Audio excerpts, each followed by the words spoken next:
Հրապարակը գրում է. կկայանա արդյոք Ավստրիայում փետրվարի 16-ից 19 նախատեսված եպիսկոպոսատ ժողովը։ Մայր աթոռից չնայած չեն շտապում հստակ պատասխանել հոգևոր խորհրդի անդամ 6 եպիսկոպոսի նկատմամբ երկրից բացակայելու արգելք կիրառելուց հետո։ Սակայն որոշ տեղեկություններով եպիսկոպոսների արմատական թևը պնդում է, որ այն ամեն գնով կայանա, թեկուզ առցանց տարբերակով, եթե թույլ չտան, որ հոգևորականները մեկնեն Ավստրիա։ Նրանք կարծում են, որ վեհափառի կողմից կլինի հերթական զիջումը ժողովի չեղարկումը ի վնաս եկեղեցու։ Թերթը հիշեցնում է, որ դեռ անցած տարեվերջին էին եպիսկոպոսատ ժողովը պատրաստվում հրավիրել, որը չեղարկվեց իշխանական ճնշումների ներքո։ Գուցե վեհափառը հույս ունի իրավիճակը չսրելով Փաշինյանին բերել կառուցողական դաշտ, սակայն նա քանիցս կրկնել է, որ միայն կաթողիկոսի հեռանալու հարցի շուրջ կարող է բանակցել եկեղեցու սպասավորների հետ։ Մյուս կողմից նախանձելի վիճակում չէ նաև Փաշինյանը, իր սկսած արշավը դոփում է տեղում, թիմակիցները թաքուն խոստովանում են, որ պարտվել են կաթողիկոսի դեմ հայտարարած պատերազմում։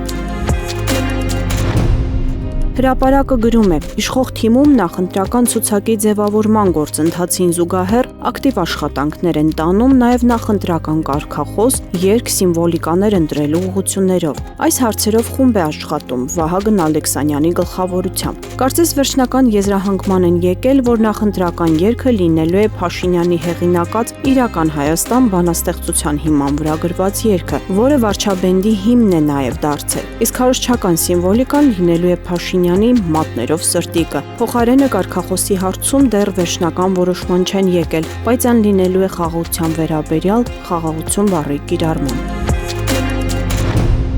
Փաստի տեղեկություններով ՔՊ-ում դժգոհության նոր ալիք է բարձրանում։ Այս դեպքում դա պայմանավորված է նրանով, որ Նիկոլ Փաշինյանը արվեստի եւ մշակույթի մի շարք գործիչների համոզել է առաջադրվել ՔՊ նախընտրական ցուցակով։ Վերջիններիս բավական բարձր դիրքեր խոստանալով ընտրական ցուցակում, ինչն էլ հարուցել է ՔՊ հնաբնակների եւ խորհրդարանական խմբակցության падգամավորների դժգոհությունները։ Վերջիններս հրաշալի հասկանում են, որ նշյալ դերասանները, երգիչները քարոզարշավում իրենց անունն օգտագործելու համար բարձր դիրքեր են պահանջելու ընտրական ցուցակում։ Թերթի աղբյուրի փոխանցմամբ օրերս ՔՊ խմբակցությունում բավականին լուրջ քննարկում է եղել։ Դիմել են Նիկոլ Փաշինյանին, որպիսի վերջինս նշված սերիալային դերասաններին իր հիմնական թիմակիցներից ավելի բարձր հորիզոնականներում չդնի։ Թերթի տեղեկություններով սակայն Փաշինյանը սարսափելի զայրացել է, հորդորել չմոռանալ, որ ինքն է որոշում, թե ով պետք է լինի խորհրդարանում։ Ճիշտ է, նաև հիշեցրել է, որ ցուցակը կազմվելու է առաջիկայում կայանալիք ՔՊ համաժողովում, բայց խմբակցությունում վստահ են, որ այդ համաժողովում ցուցակները կազմվելու են նախապես տրամադրված հուշաթերթիկներով։